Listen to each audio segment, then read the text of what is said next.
प्रिय भक्तजनों, आप सबका एक बार फिर से स्वागत है शीश के दानी खाटू श्याम जी भाग 2 में। आज का विषय है बर्बरीक के किस श्राप के कारण भगवान श्री कृष्ण को बर्बरीक का शीश दान में मांगना पड़ा, या खाटू श्याम या बर्बरीक की पूर्व जन्म कथा।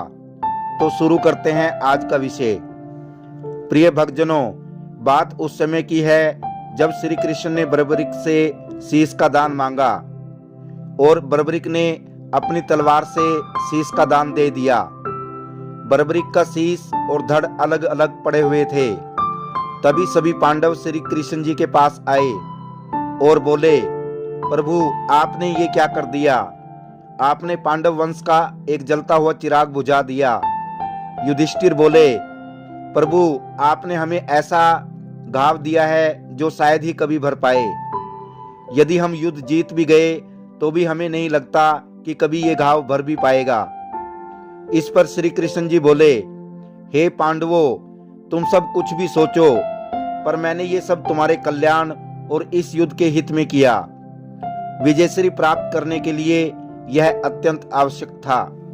श्री कृष्ण जी बोले, जब अपने घर के दीपक से ही अपने ही घर के जलने का खतरा हो तो उसे बुझा देना चाहिए। प्रिय भक्तजनों, इस पर सभी पांडव बोले, क्या इसलिए आपने इस दीपक को जलने से पहले ही बुझा दिया? इस पर श्री कृष्ण जी बोले, हाँ पांडवों, यह दीपक जलने भी लगा था और इसके बुझने का समय भी आ गया था। श्री कृष्ण जी बोले, मैंने जो कुछ किया उसके लिए मैं विवश था, क्योंकि विधि का विधान यही कहता है। इस पर सभी पांडव बोले, ये विधि का विधान क्या है केशव? हमें स्पष्ट बतलाइए, पहेलियां मत बुझाइए। प्रिय भक्तजनों, इस पर भीम बोले, ऐसी कौन सी व्यवस्था थी केशव कि आपको बर्बरीक का शीश दान में लेना पड़ा? कृपया स्पष्ट बताइए। प्रिय भक्तजनों, भीम के सवाल करने पर श्री कृष्ण जी तो कुछ बोले नहीं, परंतु तभी वहां पर आदि शक्ति मां दुर्गा वैष्णवी प्रकट हुई और बोली, हे पांडवों, मैं आप सबको सारी बात स्पष्ट रूप से बताती हूँ। इस पर सभी पांडव विनम्र भाव से बोले, हे माता जगदम्बे, हे माता वैष्णवी, हमारा प्रणाम स्वीकार करें। इस पर माता ने कहा, तुम्हारा कल्याण हो पांडव पुत्रों। तब सभी पांडवों ने विनम्र निवेदन किया कि हे आदिशक्ति माता, कृपया बतलाएं इसका क्या कारण है। इस पर माता बोली, इस सब का सिर्फ एक ही कारण है, वो है ब्रह्मा जी का श्राप। माता बोली, ब्रह्मा जी के श्राप के कारण ही भगवान श्री कृष्ण जी को ऐसा करना पड़ा, क्योंकि प्रोप काल में बर्बरीक सूर्यवर्चा नामक यक्ष था, जिसे अपनी शक्तियों पर बहुत गर्व था।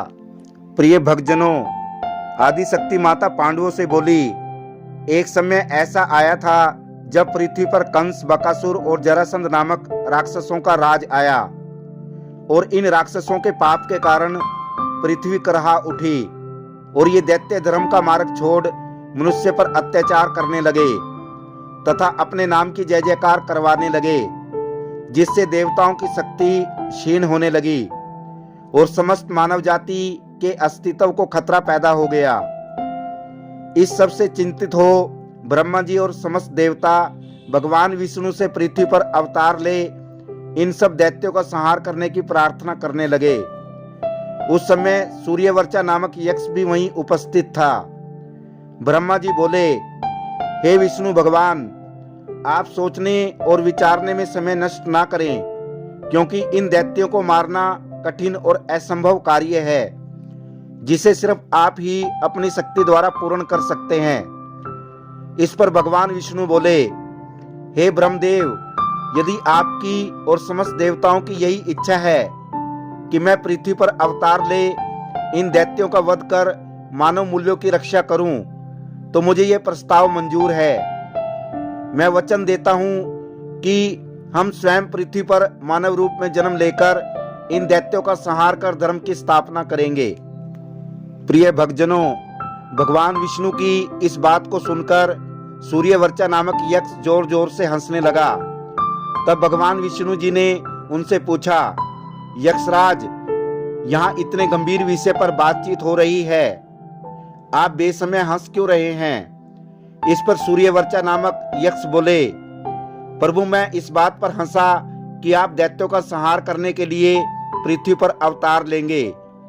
इस छोटे से कार्य के लिए आप अवतार लेंगे, इसी बात पर मुझे हंसी आई। प्रिय भक्तजनों, सूर्यवर्चा अभिमान में भरकर भगवान विष्णु से बोले, हे भगवान, क्या आप मेरी शक्ति को नहीं जानते? कृपया आप पृथ्वी पर अवतार ना लें और मुझे आज्ञा दें, मैं उन दैत्यों का पल भर में ही संहार कर दूंगा। प्रिय भक्तजनों, इस पर ब्रह्मा जी नाराज होकर बोले, हे सूर्यवर्चा, सर्वप्रथम तो तुमने मूर्तावश देव सभा में बोलने का दुस्साहस किया, ये सब तुम्हारी अज्ञानता का प्रभाव है। दूसरी ओर जिन दैत्यों को तुम अवतार लेकर क्षण भर में खत्म करने के बात कह रहे हो, वो सब तुम अपने घमंड में चूर होकर कह रहे हो, क्योंकि उन दैत्यों का संहार स्वयं भगवान विष्णु के अलावा दूसरा कोई नहीं कर सकता। स्वयं मैं भी और मेरे साथ समस्त देवतागण मिलकर भी नहीं। इसलिए तुमने इतने गंभीर विषय की हंसी उड़ाकर हम सबका घोर अपमान किया है, जो एक दंडनीय अपराध है। तुम्हारी प्रवृत्ति एक यक्ष की ना होके दैत्यों जैसी है। इसलिए मैं तुम्हें श्राप देता हूँ कि तुम्हारा जन्म पृथ्वी लोक में दैत्य कुल में होगा, और जिस भगवान विष्णु का तुमने उपहास किया है, इन्हीं के हाथों तेरे इस शरीर का नाश होगा। जब धर्म और अधर्म के बीच युद्ध होगा, तब भगवान विष्णु वासुदेव श्री कृष्ण का अवतार ले तुम्हारा शीश दान में मांगेंगे, वही तुम्हारी मृत्यु का कारण होगा। प्रिय भक्तजनों, इस पर यक्षराज सूर्यवर्चा बोले, हे ब्रह्मदेव, मुझे क्षमा करें, मेरा उद्देश्य किसी का मजाक उड़ाना नहीं था। कृपया मुझे इस श्राप से मुक्त करें, क्योंकि मैं दैत्य कुल में जन्म लेना नहीं चाहता। प्रिय भक्तजनों, इस पर ब्रह्मदेव क्रोधित हो बोले, नहीं सूर्यवर्चा, दिया हुआ श्राप कभी वापस नहीं लिया जा सकता। प्रिय भक्तजनों, इस पर सूर्यवर्चा नामक यक्ष द्वारा बार बार विनम्र प्रार्थना करने पर भगवान विष्णु बोले, हे सूर्यवर्चा, आप कतई भी चिंता ना करें, ब्रह्मदेव का श्राप तुम्हारे लिए वरदान साबित होगा, जिसके फलस्वरूप मेरी सारी शक्तियां और यहाँ तक कि मेरा नाम भी तुम्हारे में निहित हो जाएगा।